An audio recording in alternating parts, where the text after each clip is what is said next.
బడుగు బలహీన వర్గాలు నివసించే రాజీవ్ గృహకల్ప ఏరియాలో ఒక ప్రభుత్వ పాఠశాలను నెలకొల్పలేని స్థితిలో మంత్రి మల్లారెడ్డి ఉన్నారని మేడ్చల్ నియోజకవర్గ కాంగ్రెస్ అభ్యర్థి తోటకూర వజ్రేష్ యాదవ్ ఆరోపించారు.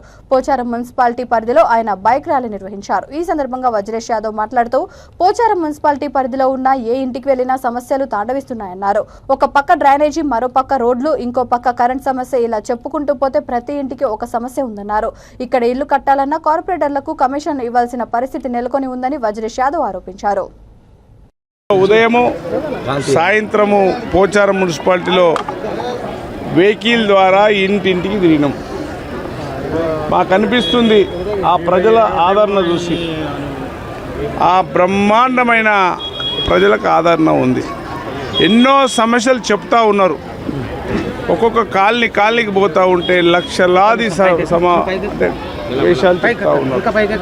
ఒక దగ్గర రోడ్డు లేదని, ఒక దగ్గర మా ఇంటి ముందు డ్రైనేజీ లేదని, ఒక దగ్గర మా ఇంటికి అసలు అన్యాయంగా ఆ కార్పొరేటర్ గెలిచిన వాళ్ళు, ఆ మంత్రి మాకు పర్మిషన్ ఇప్పించకుండా మమ్మల్ని వేధిస్తుండని, ఒక దగ్గర మంచినీళ్ళు లేవని, ఒక దగ్గర కరెంటు లేవని చెప్తా ఉన్నారు.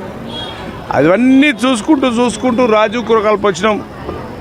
ఆనాడు మా రాజశేఖర్ రెడ్డి గారు, మా తల్లి సోనియా గాంధీ గారు ఇచ్చినటువంటి ఇండ్లకు, ఈ ఇండ్లకు వస్తే బ్రహ్మాండంగా కానొస్తూ ఉన్నది.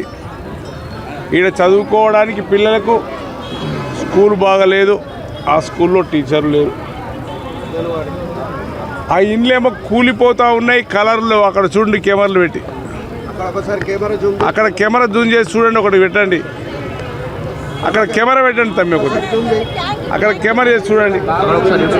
అట్లనే వాటర్ ట్యాంక్ కూలిపోయే పరిస్థితి ఉంది పైన. అట్లా రకరకాలుగా ప్రజలను వేధిస్తూ ఉన్నారు. అందుకోసమే ఇక్కడ చనిపోతే మా సోదరిమని చెప్తా ఉంది, శ్మశాన వాటిక లేదని ఆయన చెప్తా ఉన్నాడు. శ్మశాన వాటిక చేసినాం, అన్నీ చేసినాం, ఇంకేమీ లేవు, మేమన్నీ చేసినాం.